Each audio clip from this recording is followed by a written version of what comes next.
Mas agora nós já vamos passar de imediato a palavra para o Gilson para que ele possa continuar com sua fala, tá bom? Então vamos seguir, né, pessoal? Fascinação, aí da fascinação pode virar subjugação, nós já falamos aqui para vocês. Caso de subjugação, né?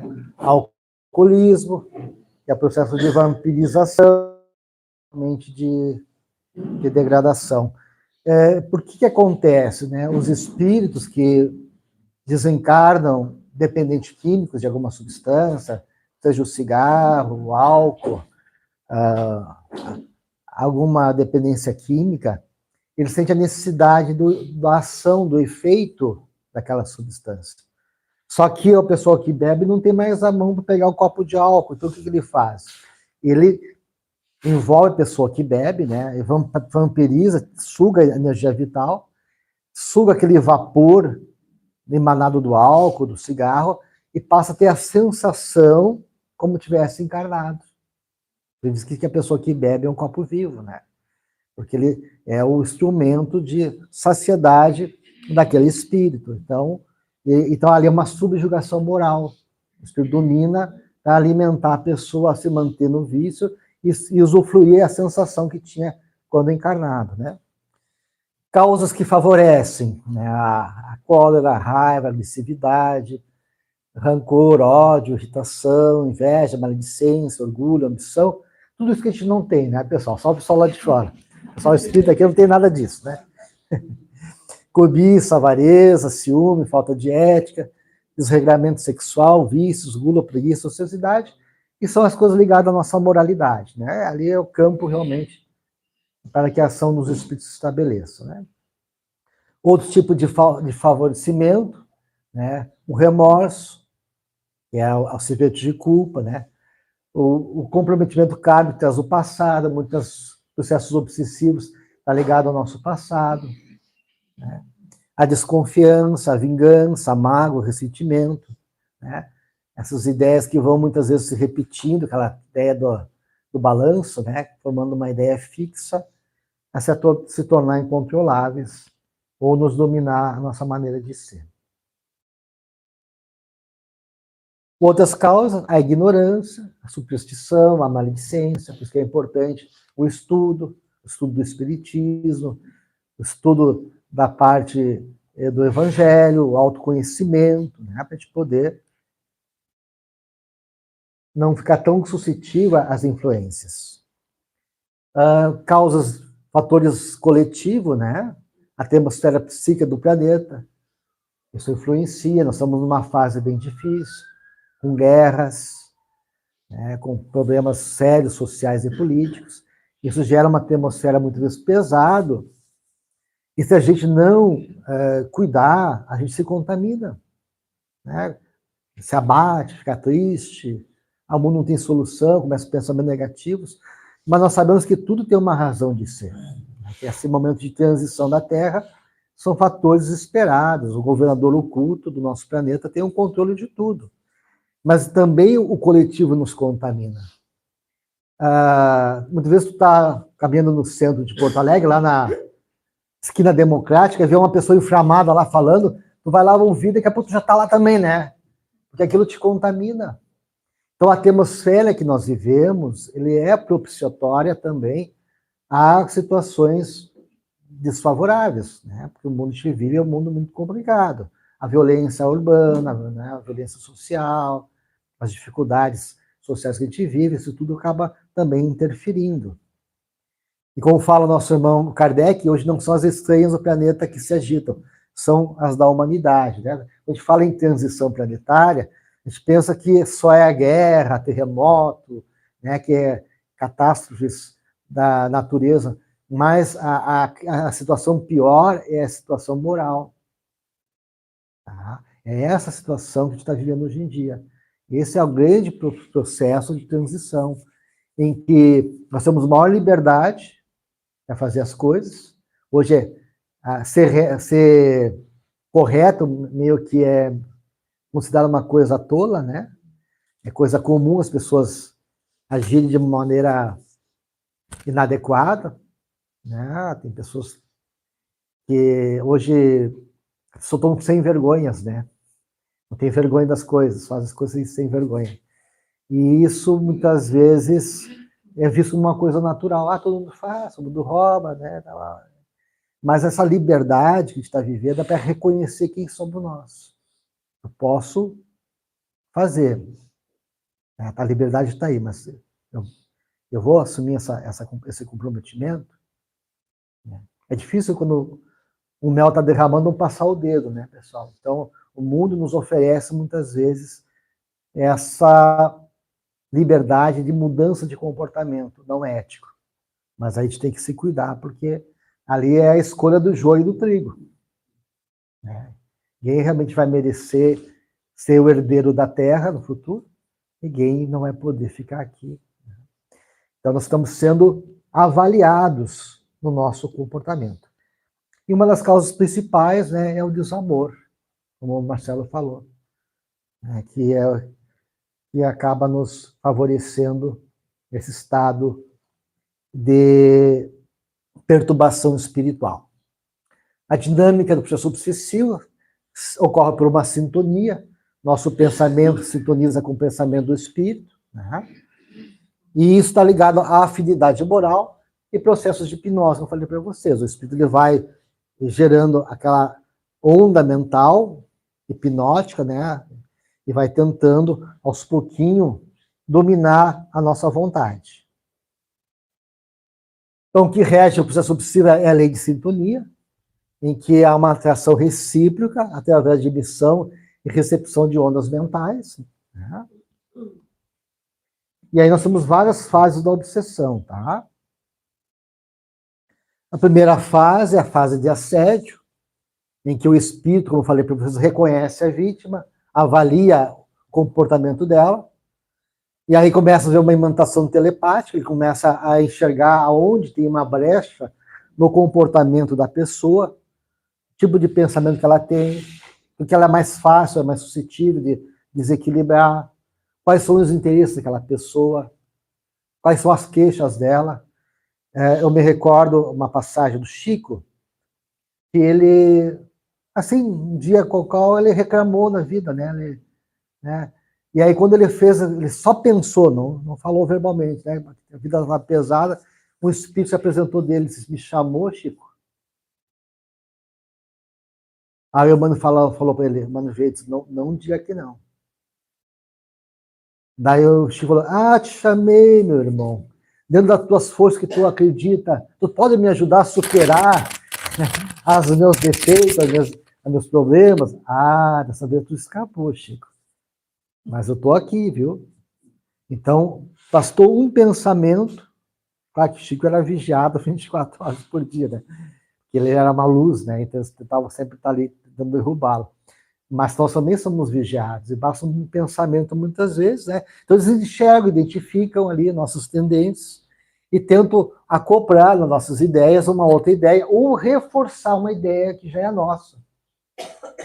Uma tendência negativa nossa, né? Aumentando. E isso vai gerar uma mudança de comportamento nosso, um reforço, né? E pode evoluir para uma síndrome de inquietação, de ansiedade, de atitudes inadequadas ou de alienação, né? Então, isso depende de cada um de nós, né? Como a gente está sendo envolvido. Então, ele identifica a vítima, e isso é muito fácil deles nos identificar, porque a nossa atmosfera psíquica, a nossa aura, ela nos acompanha. Todos os nossos pensamentos têm uma força eletromagnética.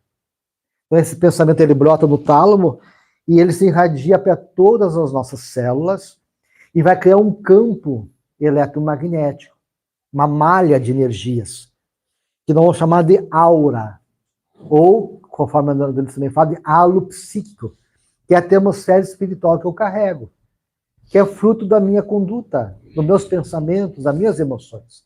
Eu respiro a minha própria atmosfera espiritual. Onde eu vou, carrego a minha aura. Não posso deixar a aula em casa e vir dar uma palestra com vocês aqui. Ela vem comigo. E essa aura, ela tem coloração, ela tem cheiro. Nossa mancheira, onde ela passa, deixa aquele odor de rosas, né? Mas pode ser alguém que possa passar e deixar um odor de sulfur também, né? De enxofre. Então, a nossa aura tem cor, então ela pode ser escura, acinzentada, e as formas mentais que eu tenho durante o dia, as imagens que eu tenho, fica gravitando nesse campo áurico. Então, se eu penso numa pessoa todo dia, aquela pessoa, aquela imagem que eu crio forma uma imagem mental e toma, é como se fosse uma televisão, fica projetada aquela imagem no meu campo psíquico. Então, quando os espíritos olham para a nossa aura, eles nos identificam. Olha aquela pessoa ali, ó, só pensa naquilo, né?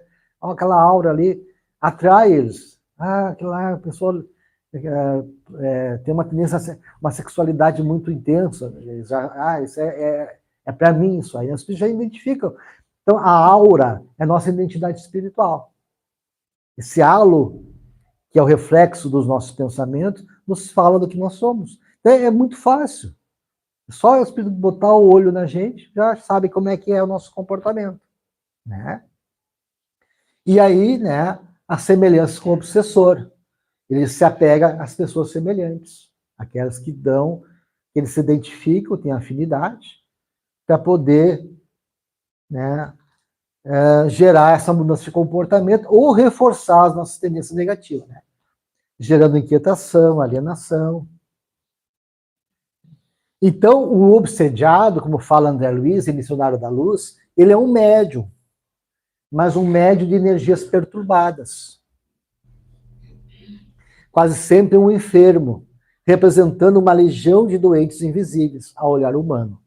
Por isso mesmo, constitui, entre todas as circunstâncias, um caso especial, exigindo muita atenção, prudência e carinho. Então, o obsediado é um doente, mas é um doente que representa outros doentes. Ele e os espíritos que acompanham ele. Então, a terapêutica espírita, ela tem que alcançar o obsedado e alcançar os obsessores. Por isso nós temos o nosso trabalho mediúnico lá, a doutrinação. Tu leva a pessoa para frequentar a casa espírita, para estudo do evangelho, para ela se corrigir, e convida o obsessor a conversar para tentar tirar ele daquele pensamento de vingança, né? Tipo, mostrar para ele que aquilo não é correto, que é a psicanálise, né? A cura pela palavra, a psicoterapia. Então faz isso com o espírito que está ali naquele momento. Claro que tem todo um amparo da espiritualidade nos ajudando, né? Nos intuindo, favorecendo a imagem para o espírito. Então, a prática terapêutica espírita, ela tem que encontrar todas as pessoas doentes no processo da obsessão, todos os espíritos envolvidos, encarnados e desencarnados.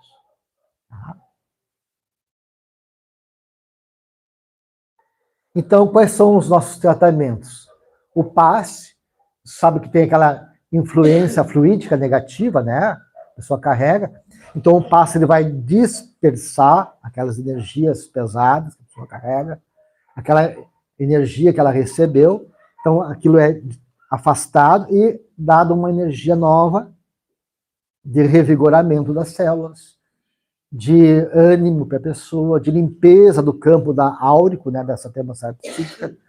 A água fluidificada tem o mesmo efeito, a gente vai tomar aquela água carrega aquela energia curadora que a espiritualidade colocou na água, então tu vai absorver através daquela água, aquela energia. Então, são coisas importantes.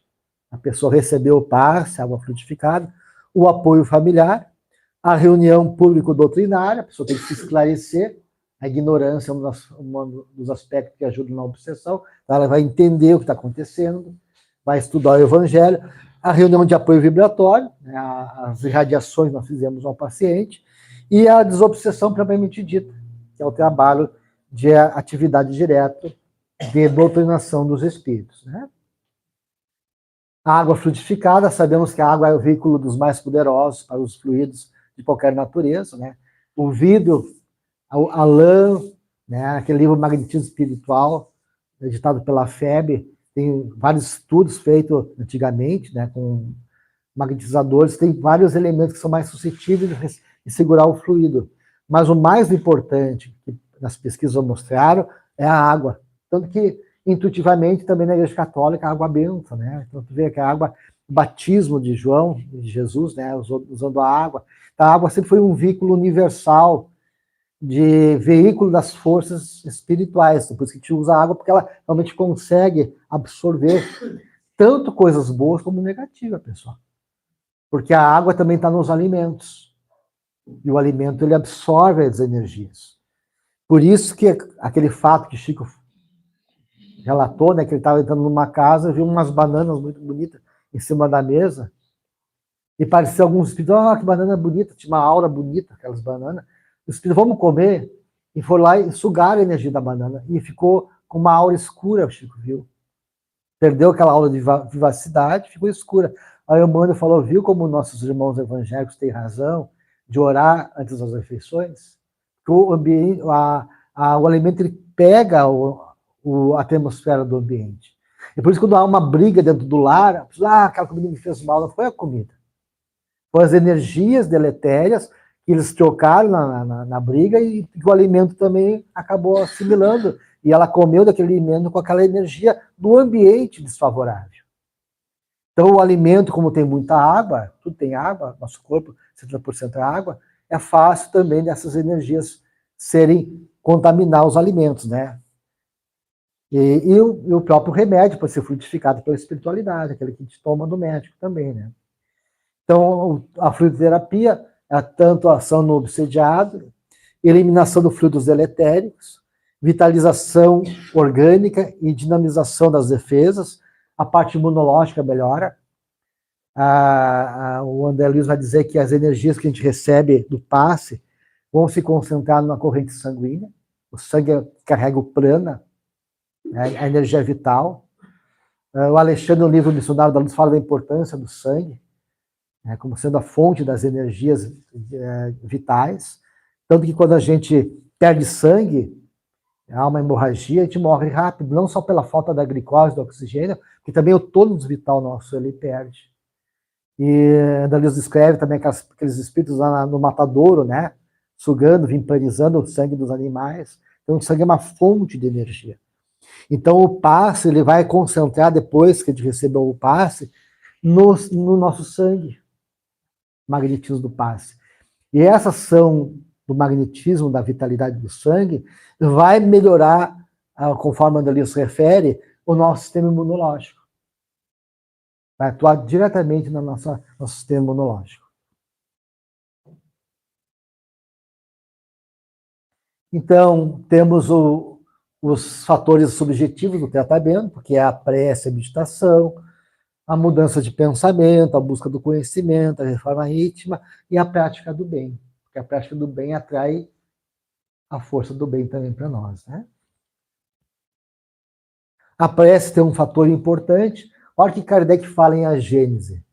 Em todos os casos de obsessão, a prece é o mais poderoso meio que se dispõe para demover de seus propósitos maléficos o obsessor. Então, um dos fatores mais importantes no combate da obsessão é a oração. Por quê? Quando tu ora, não aquela oração da boca para fora, mas a oração sincera, verdadeira, né? Ela promove uma mudança na nossa frequência mental. A onda, que é uma onda média do nosso dia a dia, ela se torna uma onda de maior frequência, com ondas mais de alta frequência. E isso tem o poder já de mudança, porque a onda mental, ela ativa aqueles valores mais nobres dentro da nossa natureza. Coisas boas dentro de nós. E além disso, vem a resposta do alto em forma de apoio, de intuição, de fortalecimento. Então, o fato só de elevar o pensamento já é curador, pessoal. Já ajuda a mudar, a transformar a nosso estado íntimo. E fora todo o amparo que vem através da oração. E olha só, a oração é universal. Todas as religiões usam. Então, a oração pode pedir para toda pessoa fazer, católico, evangélico, independente do voto religioso. Todos podem usufruir desse recurso. Tá? Então, estimular as pessoas que vêm buscar a casa espírita a orar antes de acordar ou deitar e fazer suas orações, porque ela é muito importante. De qualquer modo, em qualquer situação, a oração é o mais elevado toque de indução. para que nos coloquemos para logo em regime de comunhão com as esferas superiores, dizendo ali isso. Indução é aquela ação positiva, né? Que reforça as coisas positivas, uma indução positiva. Então, tanto Kardec como André Luiz, né, falando da importância da oração. Então, cale a boca das ansiedades, que exterioriza vozes incongruentes, expressando inquietudes íntimas e faça silêncio para orar. Tome com os lábios do coração o murmúrio da esperança e module a melodia da prece no país da alma, deixando que as brandas consolações que ressubram dos apelos aos céus harmonizem as emoções interiores em desalinho. Então, quando a gente ora, né, nosso coração se apazigua, os medos, receios vão diminuindo, né, a fé se fortalece, a esperança se renova, as energias, né, vitais aumentam. Então, a oração é um tônico para a alma e também para o corpo, pessoal. A oração, ela melhora as imunoglobulinas, pesquisa feita da saliva do paciente. Quando a pessoa tem pensamento negativo, as imunoglobulinas, os anticorpos diminuem. Quando a pessoa tem pensamentos positivos e ora, as imunoglobulinas aumentam. A oração diminui a interleucina 6, que é o mediador inflamatório, ou seja, diminui a inflamação no corpo. A pessoa orando, isso aí não é uma questão de fé, é questão de ciência. Isso tem pesquisas médicas mostrando. Tá? A importância da oração no corpo humano, pessoal. Tá?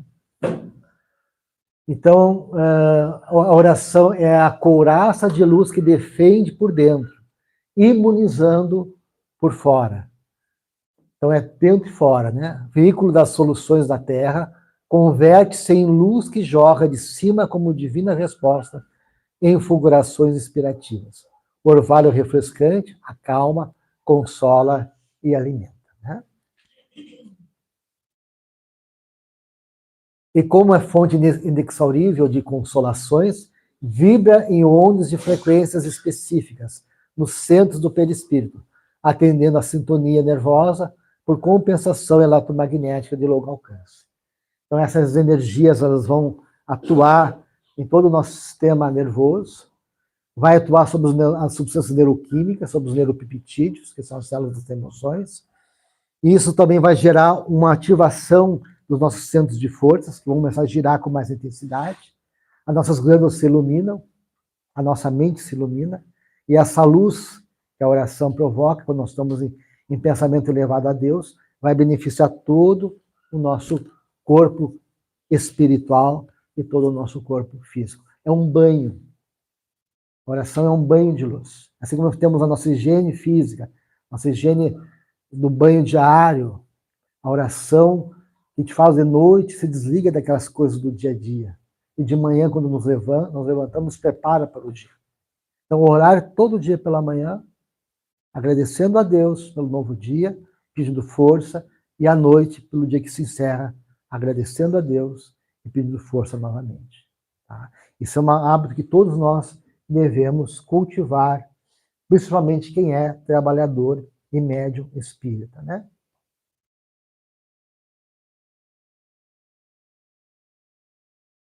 Orar sempre e constantemente para sair da aflição, evitar a tentação, dominar a ira e entender o sofrimento.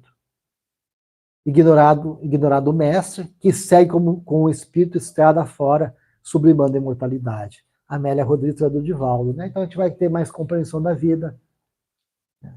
Mais capacidade de entender as situações do mundo, de também lidar melhor com as nossas dores. Meu doutor, já que tu falou em oração, tu me disse ignorar o mestre, chamando o sofrimento de ignorar o mestre, eu vou pedir a vocês, por favor, façam algumas perguntas para o nosso ilustre amigo, porque ele precisa responder algumas perguntas para nós com muita urgência. E depois ele continua o tema. Então a gente vai dar uns 20 minutos agora para fazer umas perguntas para o Gilson, ok? E do Marcelo, quem quiser falar com o Marcelo também, ele também está aqui, aproveitando esse menino.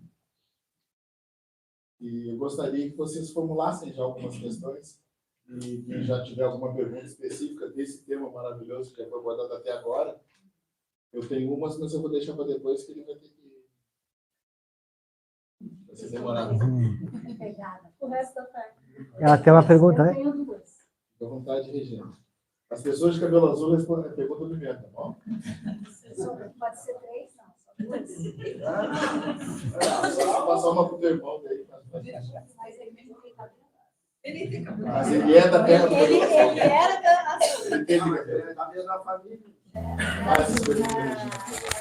Uma delas é o seguinte, sobre a autoobsessão. Tu colocaste tudo aquilo que é importante a gente, no atendimento, por exemplo, fraterno, a gente possa fazer. A minha pergunta é, além de tudo isso, né, incentivar a oração, a participação na casa espírita, assistir palestra, a mudança de comportamento, de pensamento, se isso ainda não é o suficiente, o que mais nós podemos orientar, indicar, para que essa pessoa possa ter esse atendimento?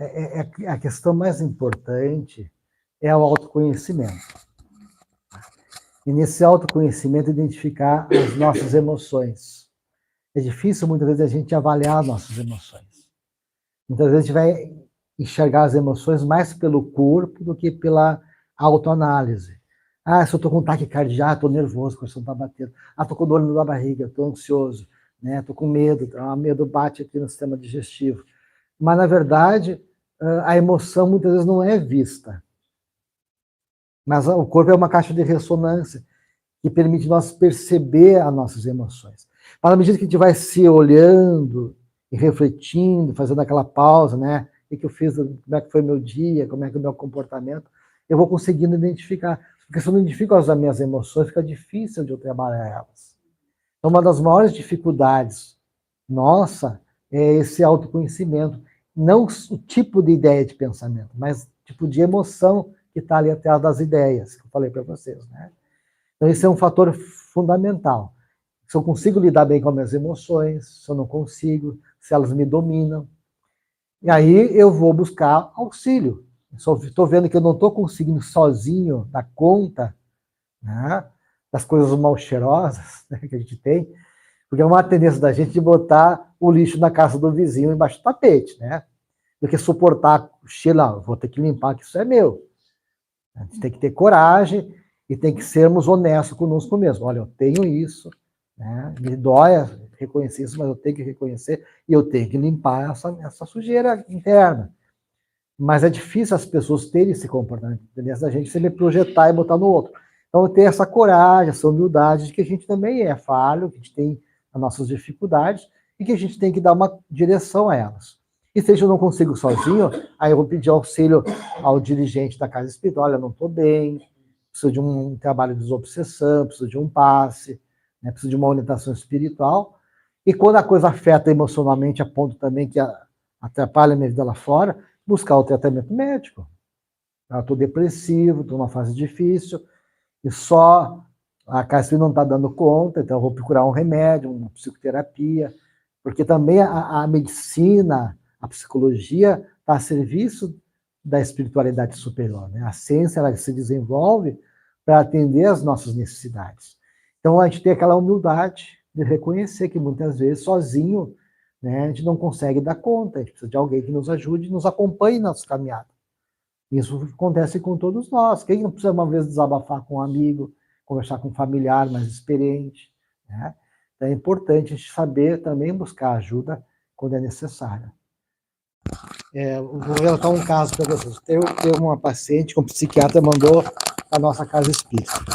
Ela estava num quadro depressivo grave e ele queria internar ela. E a família, ela não quis internar, disse, então mantém vigilância constante. Porque ela está com ideação suicida e sugeriu levar para a casa espírita também, não, psiquiatra espírita. E eles procuraram, ele encaminhou para a nossa casa, lá que eu trabalho, ela ser acompanhada. E nós estávamos fazendo um trabalho em favor dela, e no decorrer do tratamento espiritual, ela morava perto do Paz e Amor, ali na Vila Tuiuti, essa família, e num sobradinho que tem uma sacada, e a família se descuidou, ela foi para a sacada, no segundo piso, e caiu, não é até eu passei lá na frente olhar, não é até muito alto, mas caiu, acabou tendo um traumatismo crânioencefálico, e foi ao óbito. E quando eu fiquei sabendo que ela foi ao óbito, eu fiquei muito, assim, arrasado, né? Puxa, estava sob a nossa assistência espiritual e perdemos essa paciente, né? E o doutor Bezerra ouviu meus pensamentos. Eu fiquei um pouco até indignado com o doutor Bezerra. Né? E ele ouviu meus pensamentos e veio dizer, meu filho, não se preocupe com essa irmã, porque ela está acolhida por nós. E ela não é considerada suicida, porque ela não tinha noção do que estava fazendo. Ela estava tão perturbada na sua razão, na sua estado mental, que ela não tinha noção das coisas. Ela perdeu a capacidade racional. Então, o ato dela não foi considerado um ato suicida, o Dr. falou. Né? É fruto da doença dela, da perturbação dela. Então, ela está acolhida por nós. Não se preocupe, ele falou para mim. Então, veja bem, né? Como a gente tem que ter certo cuidado. E tem vezes que a gente morre naturalmente e é considerado um suicídio inconsciente, né? Abuso da alimentação. Então, a gente tem que ter muito cuidado para não julgar situações. E cada caso é um caso. A gente vê na própria obra de André Luiz, aquele caso, em Missionário da Luz, que o Alexandre vai atender aquele senhor que cometeu suicídio, né? Ele tentou criar uma ideia de assalto e homicídio, e ele até deixou que a esposa acreditasse naquilo, e ele já tinha sido socorrido, aí botaram um lençol em cima da ferida dele, deu um tiro no coração, para ela não ver, durante o repouso físico, ela foi ter um encontro com ele. Né? E ele não precisou passar por aquelas fases né? Porque já tinha consciência boa, ele já tinha se arrependido, já estava, né? Então, é muito delicado a gente fazer julgamento, né? O julgamento tudo é falho, porque só Deus tem capaz de julgar, né? Então, quando tem uma pessoa obsessivo grave atrás do suicídio, muitas vezes até isso é uma forma de amenizar a consequência da pessoa, né? Porque ela muitas vezes está tão perturbada que ela não se apercebe o ato dela. Né? Então, mas muitas vezes tem realmente por trás do suicídio algum caso, tem as questões emocionais e as questões espirituais sempre vão estar presentes também, né? Diz que o Divaldo, numa das vidas, ele se suicidou. Ele se jogou no Rio Sena, né? Era um período que estava matando muita gente na França. E aquilo ali, o período do terror, e aquilo ali tomou conta dele, se desesperou e se matou. Né? Agora, veja, normalmente, quando a pessoa se suicida, o próximo encontro que tem é para resgatar.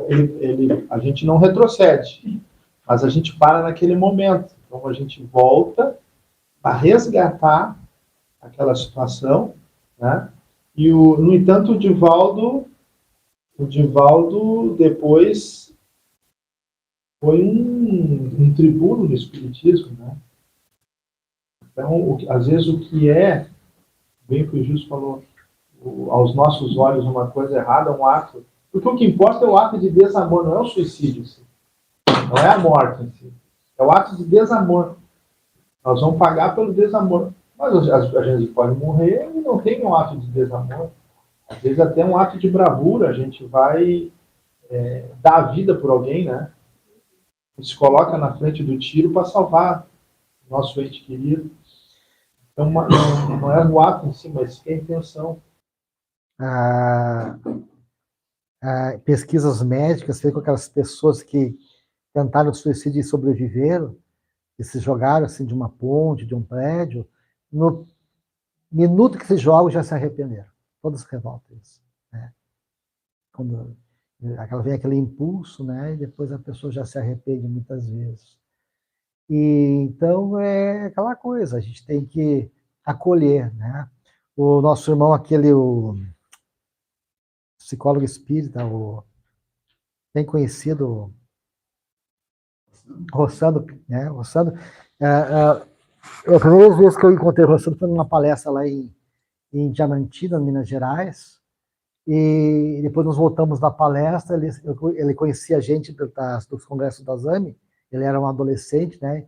Participava um jovem estudante, não era formado, participava das AMES. Então ele nos conhecia, mas eu não tinha muito contato com ele.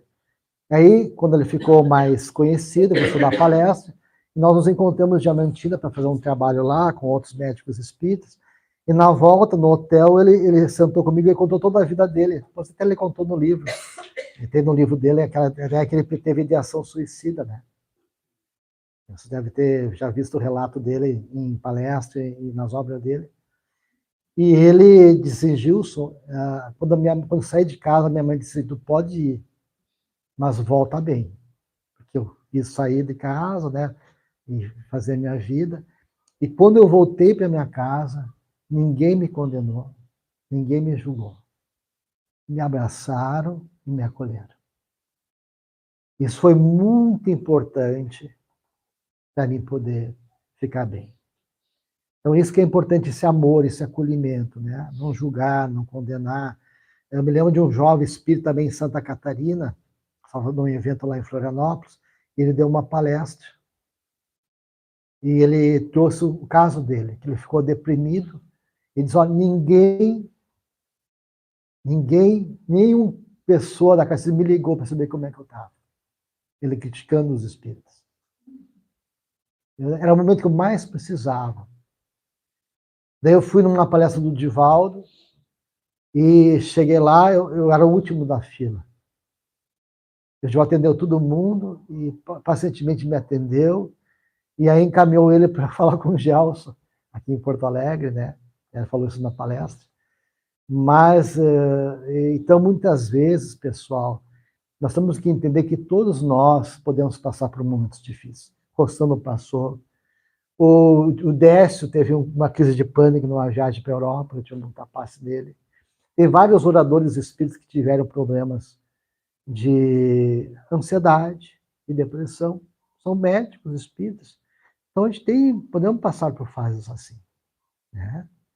E aí, vamos olhar para as nossas dificuldades, vamos buscar ajuda, vamos buscar esse encontro com Cristo, que o Marcelo falou, né, que é fundamental.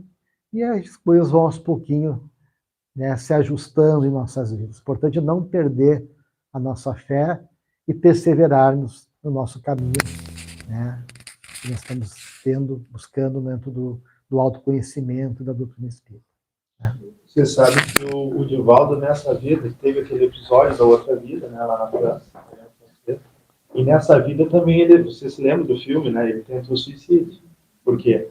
Porque então, nós olhamos a nossa vida agora, que sempre tem explicação. Sempre tem a explicação passada. E existe um aspecto importante que é assim, a nossa vida é muito boa. Nós temos uma vida boa. Nós nos alimentamos, de regra nós não temos dor, nós dormimos bem, né?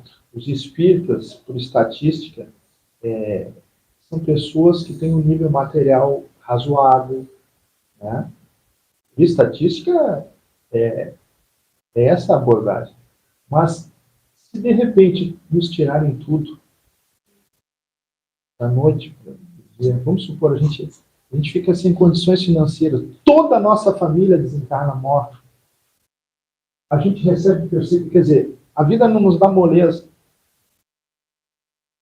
Nós vamos experimentar coisas que a gente não está acostumado. Dá uma guerra, vamos supor uma guerra que o nosso país entra num conflito tremendo. Por que eu estou querendo dizer isso? Porque nós não temos saída, meu irmão. A única saída é o Cristo. É só Ele que vai nos dar força no momento que a gente precisa. Talvez a gente nunca passe por nada. Mas esses poucos problemas que nós temos já são suficientes para nos alimentar o nosso crescimento. A dor é uma bênção que o céu nos envia. Porque é na dor que a gente cresce. Se nós temos tudo, eu disse que todos nós temos bastante coisa, mas nós não temos tudo. E é bom que não tenhamos tudo. E se a gente tem tudo, esquece do outro lado. Então o problema, a dor, a dificuldade é crescimento. Quando a sabedoria do céu nos envia isso, a vida que nós temos, é porque é o pouco que a gente tem para conseguir trabalhar. Como é que nós vamos chegar no jardim da infância, vamos dizer para as crianças, assim, eu queria explicar coisas muito né, muito pesado, que meu professor de infância, não adianta eu querer me explicar grandes coisas do espiritismo, eu era uma pestinha, então eu tive que crescer para conseguir amadurecer. Então o tempo teve que, né, me ajudar para conseguir entender um pouco mais. Talvez eu precise quantas vidas ainda para conseguir ser um espírito, né, mediano. Então, o que nós temos que nos dar conta é que nós não temos saída. Ou a gente se vincula com Cristo, vai para casa espírita, com Cristo. Porque o Cristo é a casa espírita que nós levamos para casa. Nós levamos para a praia. Nós levamos para todo lugar. Cristo é a nossa força interior. Então, no momento que a gente alimenta, quando nós tivermos um problema, tipo essa ansiedade, esse pânico, a gente está numa viagem, tem um pânico, imediatamente a gente para e se vincula com Cristo. Por quê? Porque o processo obsessivo, existem obsessores e obsessores. Normalmente a gente acha que o obsessor é um espírito bêbado que chegou, drogado. Esse aí, pessoal, esse aí é o mais simplesinho de todos. Esse é o mais simplesinho. Existem processos obsessivos de entidades espirituais de alta inteligência intelectual e magnética. No livro Libertação, nós temos o exemplo do Gregório. O Gregório era um chefe das trevas. E a mãe dele, a Marilda, Não, a Matilde é a outra personagem. É a personagem que... Não, a Marilda era a mãe do Gregório. E a Matilde era a obsedada pelo grupo dele que ele comandava. Então, a Marilda pediu para dois espíritos, o Gúbio e o Hélio, e eles fizeram uma incursão, junto com o André Luiz, para tentar auxiliar esse grande obsessor, que era um sujeito de grande intelectualidade e grande magnetismo, que tinha processos de obsessão em massa. Então, esse tipo de espírito, o que eles fazem? Eles acionam o nosso aparelho físico, eu não sou médico justo, que sabe os nomes bonitos, tudo, mas que repercute na liberação de substância, então, ativa o lado sexual, a nossa adrenalina, o nosso bem-estar. Então, não vem só uma ideiazinha, vem com um pacote de tal maneira que tu acha que é tu mesmo. Me apaixonei por aquela pessoa. Eles acionam os mecanismos espirituais e físicos que, acoplados, ativam, despertam uma série de fatores quase que te deixam indefensável. Então, o que vai fazer a gente reagir numa hora dessa? O que é o certo e o que é errado? Eu estou com sentimento sexual, nunca tive uma coisa dessa. Isso é certo ou é errado? É errado. Então não me interessa se esse sentimento é bom ou não. Essa droga, essa bebida, isso vai me deixar loucura, vai ser a melhor coisa da minha vida. Vamos no norte, que é a moral do Cristo. É difícil? Claro que é difícil, meus irmãos. Hoje, a gente ter família é difícil, não é difícil? Ser mãe não é difícil, é quase impossível. A minha esposa está sofrendo lá com a criançada. Não é moleza. São dois imperativos lá também. Filho de imperativo é imperativo. Né? Então, hoje a gente ser correto num país, né? Todo mundo roubando, todo mundo se dando bem, e nós sermos honestinhos. É o que o Justo falou, parece que a gente é bobo, né? Mas o que nos alinha com Cristo? O que é o certo? É mais difícil, mas é óbvio que é mais difícil. Olha a vida do Chico, a vida do Divaldo, a vida dos grandes espíritos, é extremamente difícil, mas é compensadora. Então é esse que é o norte. Esse é o nosso caminho, o nosso norte. Seja com uma esquizofrenia, elas podem nos trazer algum incentivo para a instalação da obsessão, ou isso não tem nada a ver? Não, à medida que tu consegue ter mais controle emocional, tu tem mais equilíbrio. Então, se o medicamento está te ajudando, porque muitas vezes tu não consegue conter as emoções. A gente tem uma tendência, sim, de dar muita importância para a dor física. Tem uma dor de cabeça, né, qualquer dorzinha, já vamos tomar um analgésico, já procurar um médico. E a dor emocional, muitas vezes a gente não consegue, assim, dar a importância, que muitas vezes até é muito mais grave, e mais profunda do que a dor física. Né? E muitas vezes a dor é tão grande, se eu estou com uma enxaqueca, eu não consigo trabalhar. Né? Não consigo fazer nada, vou me deitar, o barulho, som, luz, fecha o quarto, toma o remédio, demora. Eu fico ali refém daquela dor, até ela aliviar. A dor emocional, muitas vezes, ela é tão grande que tu não consegue dar conta dela. Então, tem que aliviar com o medicamento. Aí, tu aliviando, tu consegue te organizar. Aí, eu consigo baixar a ansiedade, eu consigo baixar o meu quadro depressivo, daí eu vou conseguir me organizar internamente. Porque se a dor é tão grande, eu não dou conta. Então, o remédio ele vem nos ajudar, né, a aliviar o sintoma, não vai curar, mas vai aliviar o sintoma. Daí eu, aliviando o sintoma, me organizar internamente, né, e poder tomar rédeas de volta da minha vida, das minhas emoções e superar aquilo. Então, o remédio, muitas vezes, ele é muito importante. Tem vezes que não tem como escapar do medicamento. Né? A autoobsessão, ela é inconsciente?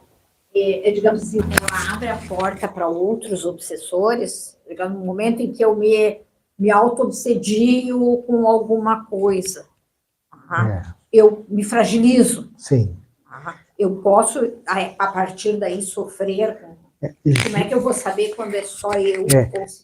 Geralmente tu nunca está sozinho, tá? É o que a gente quer dizer que a causa principal não é fora, é dentro, que a gente chama de autoobsessão. Mas sempre vai ter as outras zonas mentais que nós estamos sintonizando, encarnado e desencarnado. Não é que a coisa é só. Mas a causa principal, o fator principal é interior. São tendências que do passado, como o Marcelo falou, de ter as tendências de outras vidas. Né? Tendência para isso, para aquilo. Né? Tendência, eu gosto da biologia, eu gosto da matemática, porque eu já vivi esse conhecimento no passado, eu tenho facilidade para música. No campo moral, mesma coisa, a gente tem tendências morais, né? Para a religiosidade, para a fé, ou para desvios de moralidade. Então, muitas vezes, essas causas internas são propiciadoras também para que haja obsessão, né, de fora. E a auto-obsessão, muitas vezes, se a fixação mental da gente no passado é muito grande, a gente diz no linguajar psicológico que é uma petrificação da personalidade. No livro Do Mundo Maior, de André Luiz, a Calderala explica ali os andares da mente, superconsciente, consciente e o inconsciente. E tu pode ter fixações nos 3 níveis da mente. Quando é uma coisa do passado tão forte, uma fixação tão forte, ele rompe a estrutura do ego. Então é aqueles pacientes lá no Hospital Espírita que, eu sou Napoleão Bonaparte, sou isso. Ele muitas vezes tem tanto orgulho, e viveu uma vida tanto orgulhosa, que ele não consegue aceitar a vida simples e atual. Então ele nega a vida atual agora, a gente chama de que ela psicotiza, né? Ela perde contato com a realidade, e vive de uma ideia, de uma imagem que ele traz de vidas passadas, que ele criou para suportar, né, a vida atual, suportar a realidade. Ele não consegue suportar a realidade atual. Então ele rompe com a realidade atual e é uma fixação no passado. Quando cria uma neurose, uma preocupação excessiva com o dia a dia, é uma fixação no presente. Calderaro fala. E uma fixação futura, a pessoa que fica só idealizando, eu vou fazer isso, fazer aquilo, mas nunca faz.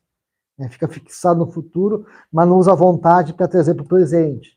Então ele dá vários exemplos, né, de fixações.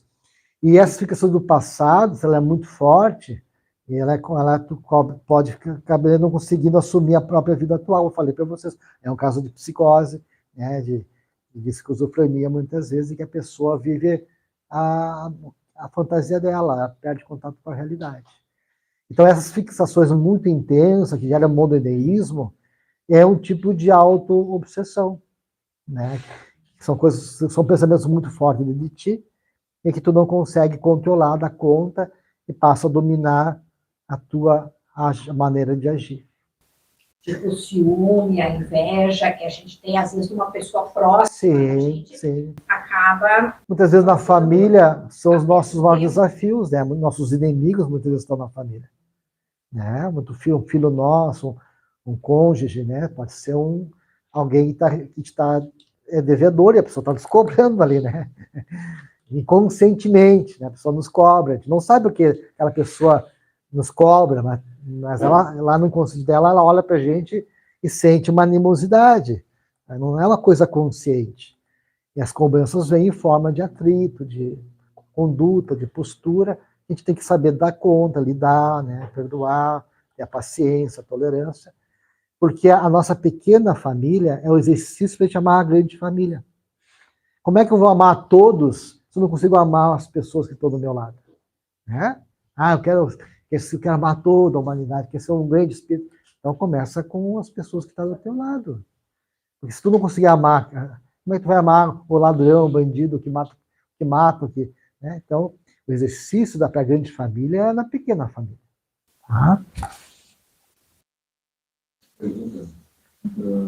Aconteceu aqui na casa do trabalho de pasta da saúde e uma irmãzinha que foi conduzida pelo irmão Levi, lá de Bezerra, para cá.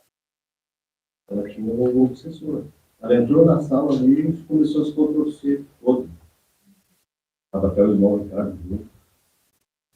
Aí eu botei ela na sentada, comecei a conversar com esse irmão, orientar ele que não dá certo. E ele começou a se acalmar, demorou, né? Estava toda forte. E foi conduzindo isso. Estavam coisas boas, né, irmão? Ela tinha uma coisa perdoada. E ela começou a voltar ao normal. E disse para ele, bem um dia na mesa mediúnica, que a gente vai trabalhar, e vão te dar a oportunidade de falar, de ser conduzido para um lugar melhor. E foi porque ela conseguiu voltar ao normal. Mas se ela nem apareceu mais nesse certo, mas se ela não mudar moralmente, outros obsessores vão pegar ela. Tem que saber qual é a causa desse processo obsessivo, né? Se é uma vingança, um espírito vingativo, aí essa perseguição ela é alimentada por um ódio, né? E aí é mais difícil, porque tem raízes do passado. Claro que ele vai se aproveitar das tendências da pessoa, mas aí tem um fator do passado que propicia aquele ato obsessivo, né?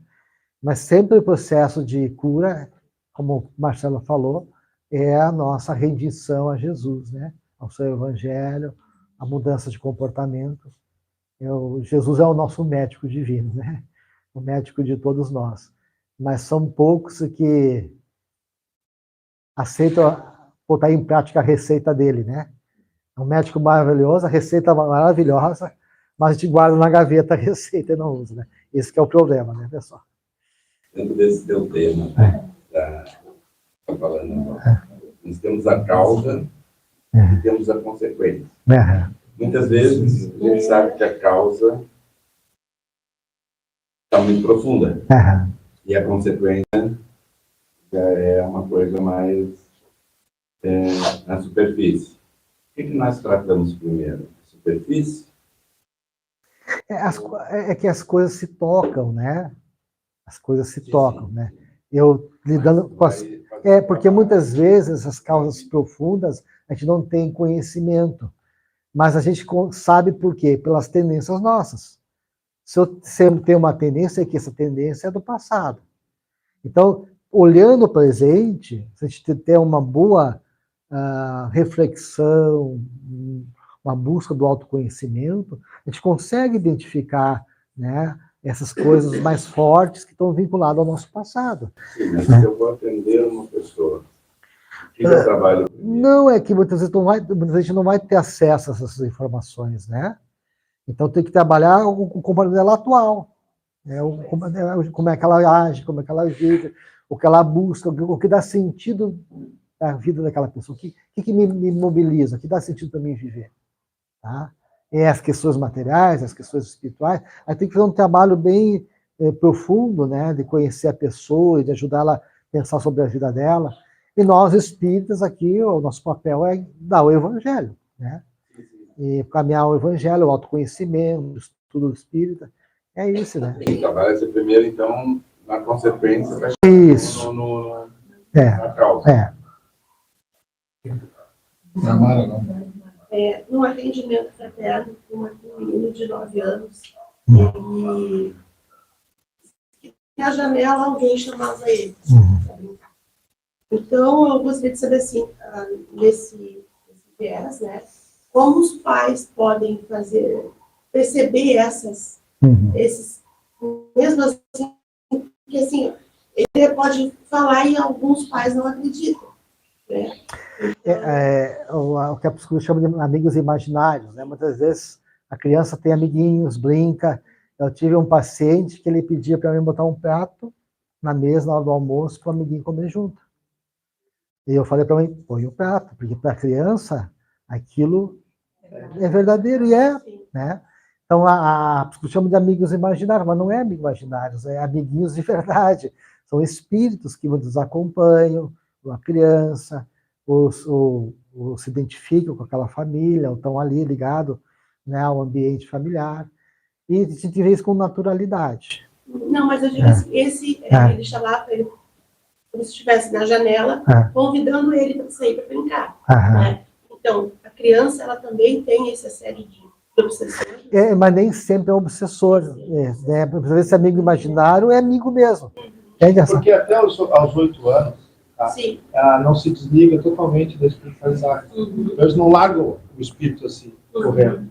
Então, é um período de adaptação. Entendeu? Então, existe, vamos utilizar uma expressão, parece que os canais estão mais abertos para a criança, os dois mundos, ela transita nos dois mundos. Então, o que às vezes, esse é o lado bom, mas tem vezes que a criança fica vendo coisas, né, agradáveis, pânico e tal, né? Agora, os pais vão ter que começar a lidar. Não achar que é loucura, achar que é naturalidade. Vai ter que começar a tratar de uma maneira mais natural. Não, minha filhinha, mas quem é que é? Como o Justo disse, coloca o pratinho aqui. Como é que é o nome do amiguinho? Tinha umas amigas que era tudo nome japonês. Né? E eles gostam de comer sushi lá em casa.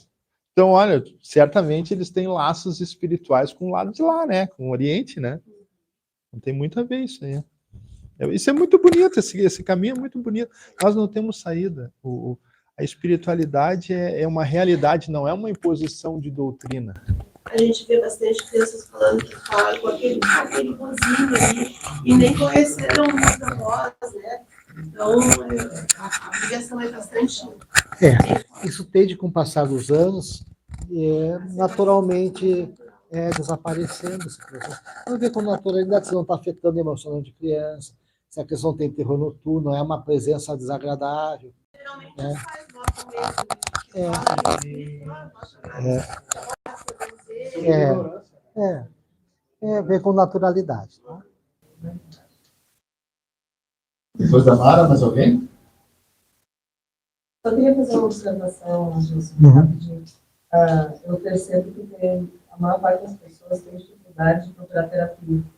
E esse é um trabalho das sombras, porque é quase que é complexo. Até eu percebo, trabalhando aqui no fraterno, que é tudo fraterno. Mas quando tem que aprofundar... Pode ser sombras fora, mas sombras nossas também, né? A nossa sombra que nós temos dificuldade de confrontar. A gente tem que olhar para a gente, não é uma coisa... E tu ficar desnudo na frente de uma pessoa, né, que tu falar da tua vida, tu tem dificuldade, né? Vai estar tirando tua roupa, não física, mas emocional, e se colocar frágil, né? Olha, eu sou assim, tem esse comportamento. Você tem muitas vezes vergonha de falar. Então, a gente tem que vencer as nossas limitações internas para poder e buscar, claro, uma linha terapêutica boa também, porque cada abordagem terapêutica é uma forma de compreensão, de entender o mundo e o homem. Assim como tem correntes filosóficas, né, Aristóteles, Platão, cada um tem uma visão de mundo, a psicologia também. Tem psicologistas mais materialistas, e que empurra a pessoa para dar vazão aos seus impulsos. Evitar o quadro neurótico, né? Estou em conflito, conheci uma pessoa, eu largo a minha família, não largo. Tem uma tendência a tal conduta. Irmão, vai ser feliz, né? Então, vamos quebrar com esse quadro neurótico aí, seja como tu quer ser. E muitas vezes tu tem que, na verdade, não sair do quadro neurótico, tem que vamos entender o que você está te ensinando, superar isso, né? Pensar que loucura tu está fazendo aí. Então, conforme a terapia te empurra para a coisa, ou te faz tu refletir e mudar a tua conduta. Então, a escolha da terapia também é importante, né, e do profissional. E tem terapias que a culpa é a tua relação familiar. Então, toda a terapia é a relação da tua vida com o pai e a mãe. Fica, não que a influência do meio não interfere, mas quando a gente dá uma importância muito grande para isso, a gente perde aquela perspectiva do que eu vou fazer com isso, né? A visão prospectiva, né? Não o que passou, mas o que eu faço com essas informações. Então, isso depende muito também do profissional, da linha, né? Mas, de um modo geral, a terapia ajuda muito. Mas nós temos dificuldades, né, de olhar para nossas coisas e encarar elas de frente, né?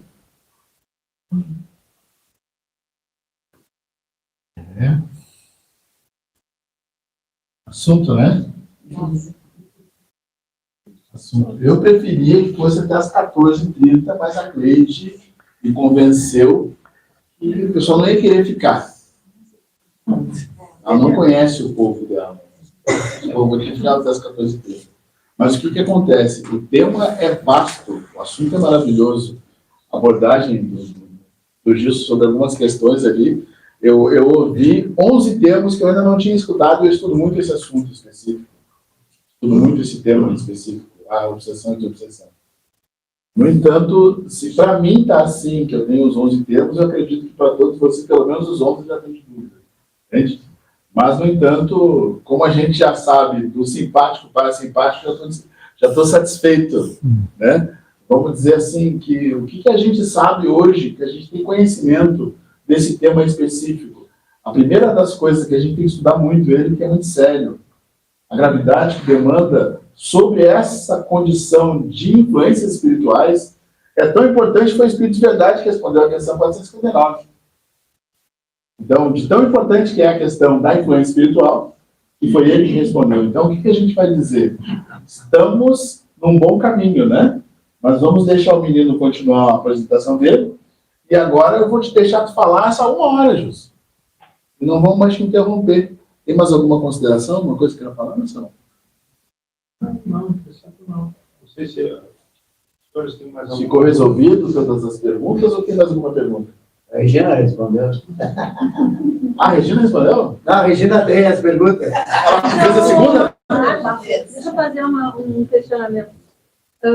A gente observa, em algumas vezes, né, o pessoal, trabalhadores da casa, né, tomam uma posição de mais responsabilidade, vamos dizer assim, e aquilo parece que toma conta, assim, da mente, enfim, e das atitudes das pessoas, e acaba que, por vezes, há um desencontro, assim, vou me afastar, vou sair, não quero mais. Os melindres. Não quero mais. A casa ficou pequena, enfim, quero outras coisas. E aí, o que a gente faz nessa situação? Né? Porque tu comentaste, era o momento que a pessoa mais precisava e ninguém da casa nem entrou em contato, né, num dos casos que vocês comentaram. O que nós, trabalhadores, amigos, o que a gente faz? Porque muitas vezes assim, a gente tenta, a gente conversa, a gente de fora observa que a pessoa está naquele... Muitas vezes é um fascínio, a pessoa não enxerga mais nada, né? E acha que ela que está com todas as razões, está certa em cima de todas as situações.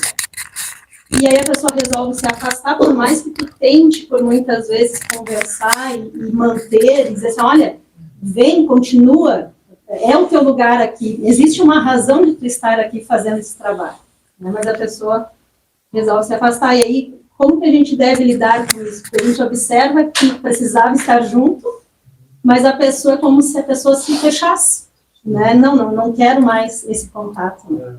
E a gente observa bastante vezes isso acontecer. Isso é muito comum. Nós, eu e o Justo também tivemos casos lá, parecido. A pessoa, por melindres, às vezes é uma fofoquinha, às vezes uma coisa, outra.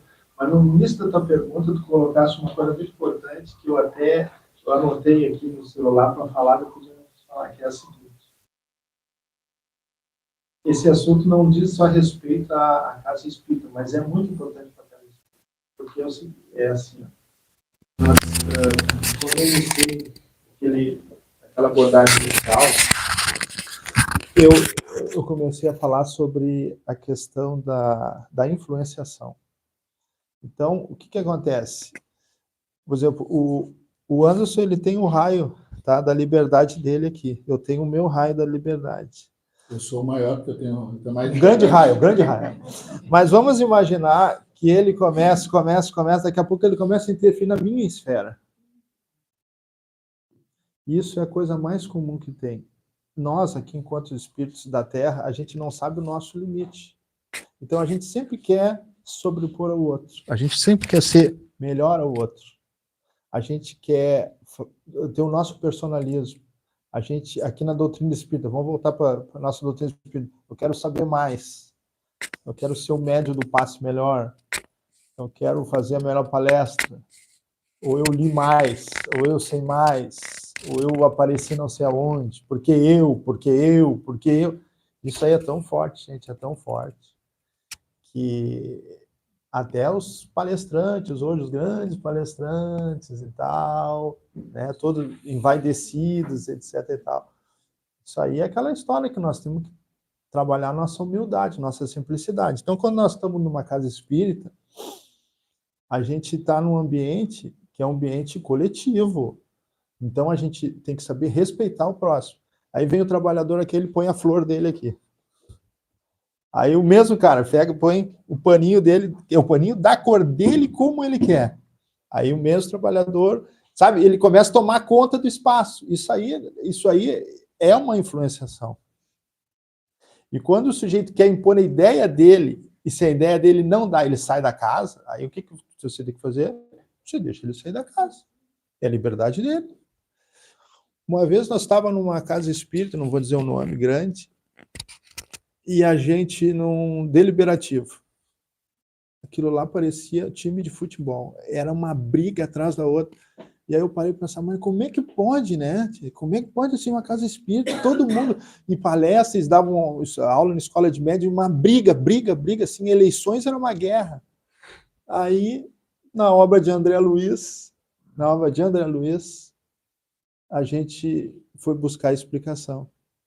O André Luiz foi numa incursão numa casa espírita e não entendia como é que os espíritos inferiores entravam dentro de uma casa espírita, mas não é totalmente protegida. Aí o mentor disse, mas quem convida são os próprios trabalhadores. Como é que nós vamos interferir na liberdade deles? Então, assim, ó, nós temos que dar liberdade para as pessoas. Tá? Nós podemos ajudar no bom aconselhamento, sim. Uma ligação fraterna e acolhimento, porque o irmão está sofrendo, fez uma coisa errada. A gente liga, conversa com ele, tenta contato. Se o sujeito fechou a porta, aí só a prece e oração. E funciona. A prece e oração funciona. Porque a prece é uma coisa invisível que toca o coração da pessoa.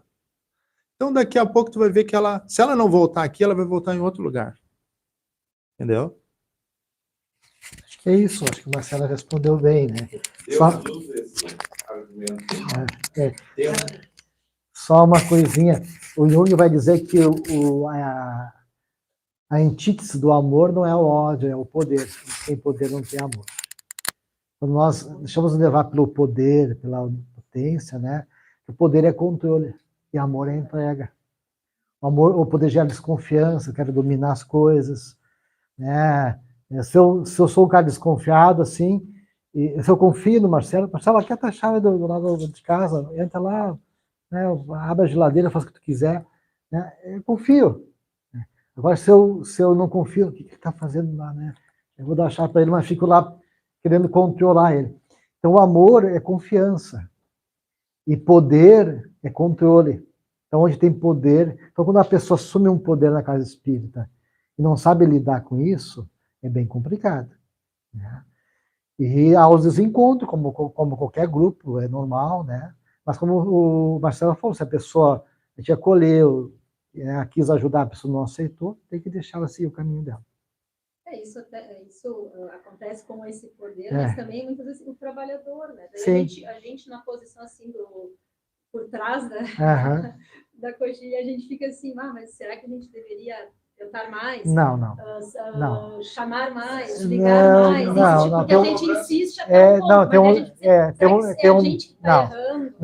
tem um limite, tá? Se tu conversou com a pessoa, tu foi lá, colocou disciplina, a pessoa não quer, tá presa no líder, deixa, ela não vai conseguir. Sabe? Porque tem muita gente que acha que nem criança berrenta, né? Tirou o pirulito da mão, bate o pé. Quero um pirulito. Não adianta deixar a pessoa viver aquela coisa, elaborar, às vezes a pessoa fica presa naquela mágoa, aquele sentimento. Então tem que deixar a pessoa, muitas vezes, trabalhar aquela fermentação para conseguir. Naquele momento não vai conseguir ajudá-la, porque ela está muito tomada porque assim, você tem que entender uma coisa, pessoal. As pessoas partem da verdade não do que é verdadeiro, mas do que ela está sentindo. Se eu acho que o Marcelo fez uma coisa ruim para mim, o Marcelo não fez nada de errado. Mas eu me lembrei, eu parto que isso que eu estou sentindo é verdadeiro. Tu fez tal coisa para mim. E o Marcelo foi tudo racional. Não, mas olha, aconteceu isso, não foi assim, tu não entendeu bem. Mas eu sou um cara meio orgulhoso, melindrado, me melindrei. Então eu acho que ele está errado, eu estou certo, porque eu estou sentindo dessa forma. E é totalmente uma ilusão minha. Né? É que nem aquela pessoa que é insegura, muito tímida, e atravessa a rua, porque tem ali um baixo de pessoas na mesa, conversando, acho que todo mundo vai olhar para ela, ninguém viu ela passar. A pessoa está falando de futebol, ou está com a namorada, mas a pessoa acha que está sendo vista. Nós fantasiamos. E essas fantasias muitas vezes são realidade para nós, muitas vezes não é. E aí quando a pessoa está nesse estado de fantasia, e achando que aquilo é uma verdade, não adianta falar, argumentar, racionalizar. A pessoa parte daquilo é verdadeiro. Ele me feriu, ele me magoou, ele fez tal coisa. Não fez nada, mas eu me senti assim e acho que isso é uma verdade. Então, você tem que deixar o tempo, a pessoa, analisar, pensar, refletir, poder depois ajudar ela. Baixar a poeira, né? Baixar a poeira. Lidar com o ser humano não é fácil, né? Nós não somos fáceis, né, pessoal? O Gilson fala assim, estou lembrando um dia que eu fui no centro espírita dele, que eu ia lá brigar com o Gilson, com o Desejo de Menezes, porque o Jefferson, que era muito meu amigo, tinha se matado. E ele era conhecido nosso, todos nós, e eu fiquei assim, mas como, Vitor? Alguém tem que me ajudar a entender por que um cara que estuda espiritismo vai lá e atenta contra a própria vida. E eu fui certo de que estou com a razão, né? E alguém tem que me dar uma resposta. E eu nem falei com o Gilson nesse dia específico, eu fui na casa do centro espírita, fiquei lá, esperando, aí tem um corredorzinho assim no meio, ele estava sentado no banco, aí o senhorzinho olhou para mim e disse: está tudo bem contigo, meu filho? Não está bem, porque eu estava chorando, eu estava com raiva, né? E aí, então fica tranquilo que já vai ser atendido, né? E ele falou isso atendido e na minha cabeça de perturbado, ou aconteceu de verdade, então o Bezerra passou por mim, assim, com as mãos para trás, tal, cabeça baixa. Disse: pois é, meu filho, está ocupando espaço de quem precisa de ajuda. Deixa eu vir brigar com ele, está falando embora, e eu fiquei assim, deve ser ilusão da minha cabeça, né? Daí ele foi, quando voltou de novo, a lágrima secou, eu estava me sentindo de outro jeito. E eu vi na dimensão espiritual exatamente isso que tu respondeu só hoje. Mas eu já tinha essa resposta que tem meus infiltrados. Porque o cara, na verdade, ele se matou fisicamente. Entende? Mas espiritualmente ele nem estava com consciência que estava botando uma corda no pescoço dele. Entende? Então ele se matou fisicamente, a gente vê o corpo ali pendurado numa corda, mas ele não tem noção de que isso aconteceu, porque espiritualmente ele estava vendo um processo de fascinação, de perturbação muito acirrado, entende? E a raiva que ele estava no momento, na verdade, ele queria matar a amante e a esposa. Entende isso? Então ele ia tentar contra a própria vida dele, ia se comprometer menos do que ele ia se comprometer no processo. Coisa doida isso, pensei, né? Nossa, mas pode realmente acontecer isso? E eu saí de novo a passo, e quando eu vi, estou no ônibus, já estou voltando para casa. E a casa deles é lá na Zenha, né? Entende? Então eu fiquei pensando assim, às vezes a gente acha que tem todas as respostas. A gente se ilude um pouco com o conhecimento que a gente tem. Nós achamos que a gente sabe muito, de repente eu estou de cara desse cara, estou dando aula de sanidade, cara. E o cara, não, porque tem um decon da minha casa, faz isso, faz aquilo, faz aquilo. Não, mas esse cara está fazendo aquilo, eu penso, né? O que esse louco está fazendo metido dentro da aula ali? Ele era para estar dando aula, né? E aí eu fico pensando, quantas vezes a gente já teve a oportunidade de passar por pessoas fantásticas no longo da vida da gente, que a gente não conseguiu valorizar porque a gente achava que sabia demais, né? Então, o lance de não ser um papo cheio é muito bom, né? Como a gente, poxa, vem um cara que tem a disponibilidade dele maravilhosa de vir até a nossa casa, de compartilhar do conhecimento dele com a gente, sabe? Que a gente possa aproveitar essa oportunidade e seguir aprofundando este tema específico, a obsessão e suas máscaras, porque o Gilson também conversou nada sobre as questões que ele conheceu a doutora Marlene e conversava com ela, né? Porque a gente nem viu muito, não olhou muito, mas bem no comecinho da apresentação, está o símbolozinho da AME Brasil lá em cima, né? Associação Médica Espírita do Brasil, e ele já coordenou este lugar de médicos no Brasil inteiro, de médicos espíritas no Brasil inteiro. E aí vem aqui para o Sena, né, para compartilhar conosco da experiência dele. Isso é maravilhoso. Uma oportunidade para todos nós. Isso, mas essa agenda é para 2028 agora, vai ser difícil. Mas o que eu fico feliz é da gente ter essa oportunidade de aproveitar isso, que a gente possa aproveitar. Que a gente possa aproveitar de verdade isso que... isso acho que não foi um terço da apresentação, né? Não, quase, um pouquinho mais. 56, é. Nós estamos num terço. Então a gente precisa já convencer o Gilson de voltar ainda este ano para fazer a parte 2, né? Gilson 2. Gilson 2. Gilson 2 e Marcelo 2 juntos. Marcelo. Marcelo é a parte do direito para ele processar o Gilson. Eu vim só pelo café, eu disse que eu não podia. Eles têm café, então eu vou. Pessoal, assim, ó, o que nós temos que entender é que nós somos seres humanos. Se a gente pode errar, por que o outro não pode errar também? Nós temos que ter mais tolerância entre nós, mais harmonia, mais paciência, mais amor. Isso que o Marcelo falou resume tudo, né? A gente está aqui numa família, que é o nosso trabalho. E um dia eu posso não estar bem, né, chegar aqui e gostaria de olhar fraterno de vocês, no carinho de vocês. Outro dia é o Marcelo que não está bem, mas a gente está juntos e vamos se apoiar, vamos se ajudar e vamos também reconhecer que a gente pode ter os nossos limites e pedir desculpa, né, e vamos de novo, vamos para frente. Acho que esse amor de Jesus, né, que nos acolhe e que toda a vida dele foi uma prática de amorosidade, né, de acolher os mais simples, a prostituta, que queria proteger, né, ele acolheu, ele deu um exemplo, né? Então, acho que falta esse amor. Claro que também falta um pouquinho de firmeza nossa na parte espiritual, de um pouco mais de determinação, né, de energia, da nossa força de vontade.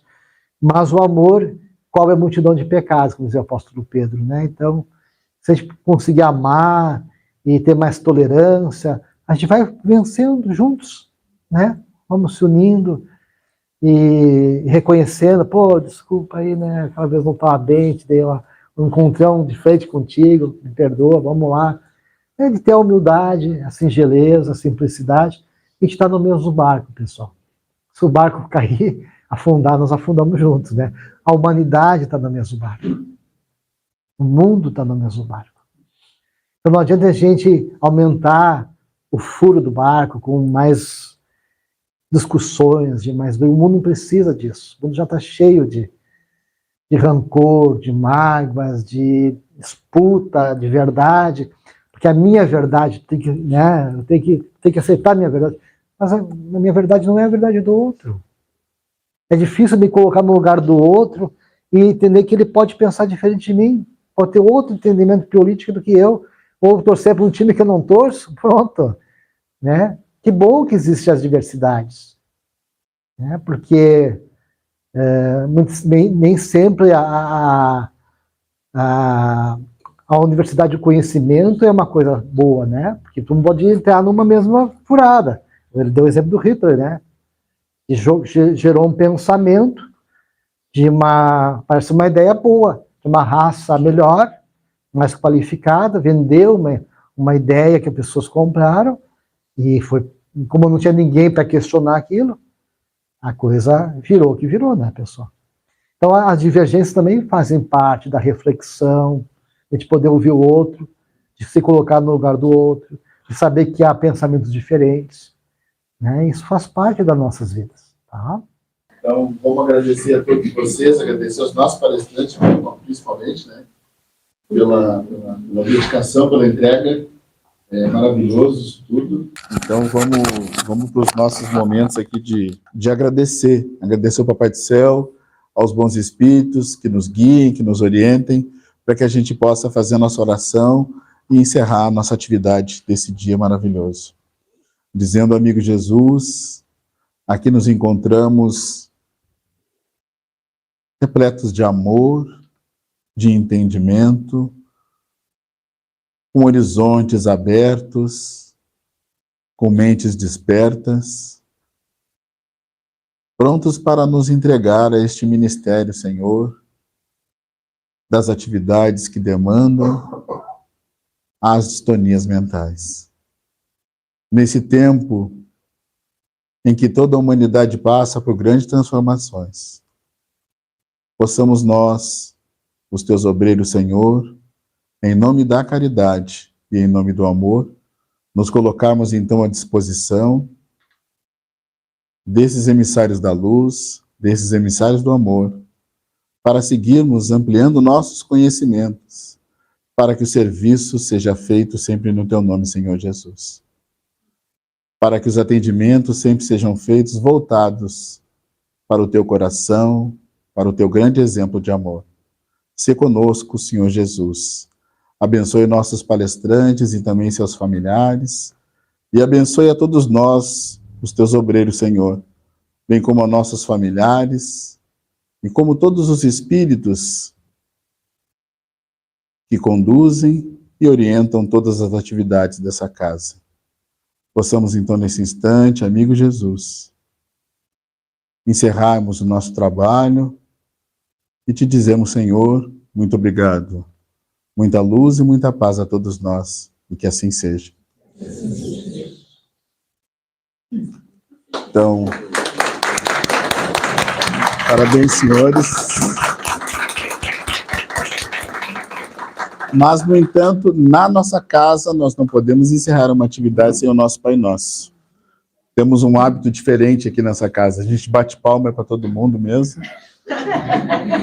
Mas as tuas palmas são especiais porque tu traz para nós um horizonte e uma dimensão. Vocês trazem para nós uma dimensão diferente.